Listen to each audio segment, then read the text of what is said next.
이어서 오늘 아침 신문 보겠습니다. 먼저 한겨레입니다.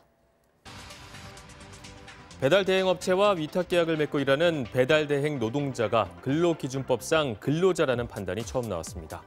배달 대행업체 요기요 배달 대행 노동자 5명이 회사를 상대로 낸 근로자 인정 진정에서 요기요 측은 업무 위탁 계약을 맺은 것이라고 반박을 했지만 노동청은 노동자들의 손을 들어줬습니다.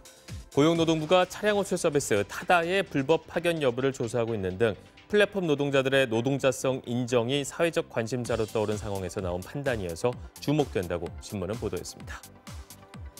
지난해 미국 일리노이 등 11개 주와 캐나다 전역에서 기호용 대마가 합법화됐죠. 유학생들 사이에 공공연히 퍼진 대마 흡입 문화에 자녀를 해외로 보낸 부모들이 속을 태우고 있다고 합니다. 한국인이 대마를 흡입하는 건 국내외를 불문하고 불법입니다.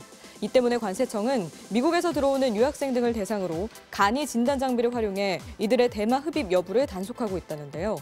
그렇다 보니 현지 대사관과 한인회, 유학원 등엔 유학생들 대마 흡입 실태와 관련한 문의 전화가 이어지고 있고 이런 분위기를 걱정해 자녀의 미국, 캐나다 유학 철회를 고민하는 부모들도 생겨나고 있다고 합니다.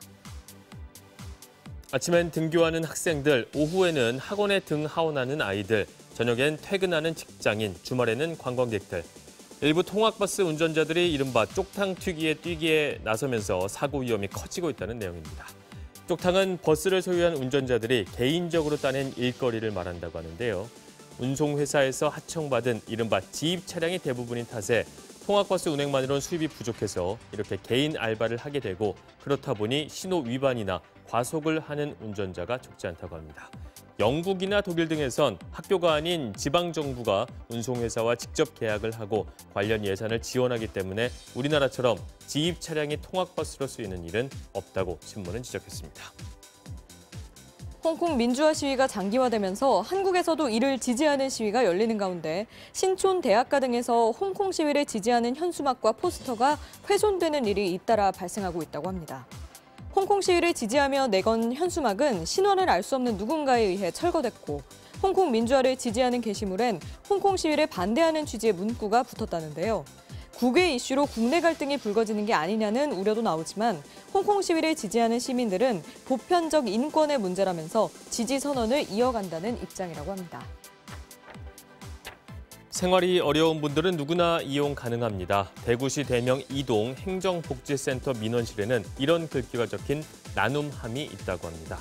배고픈 사람을 없애기 위해서 설치된 나눔함에는 라면 2개와 즉석밥 1개를 한데 묶어놓은 세트가 들어있다고 하는데요. 저소득층, 홀몸 노인 등 누구든지 이용할 수 있다고 합니다. 우리 기업의 한국 스타일 상품들이 생각지도 못한 해외 시장에서 승전고를 올리고 있다는 내용입니다. 요즘 베트남, 인도네시아, 터키에는 누워서 이불을 덮고 영화를 볼 수 있는 침대 영화관이 인기라고 합니다. 가격이 일반관보다 4배 정도 비싸지만 럭셔리한 서비스를 받을 수 있다는 입소문을 타면서 객석 점유율이 일반관보다 40%포인트 높다는데요.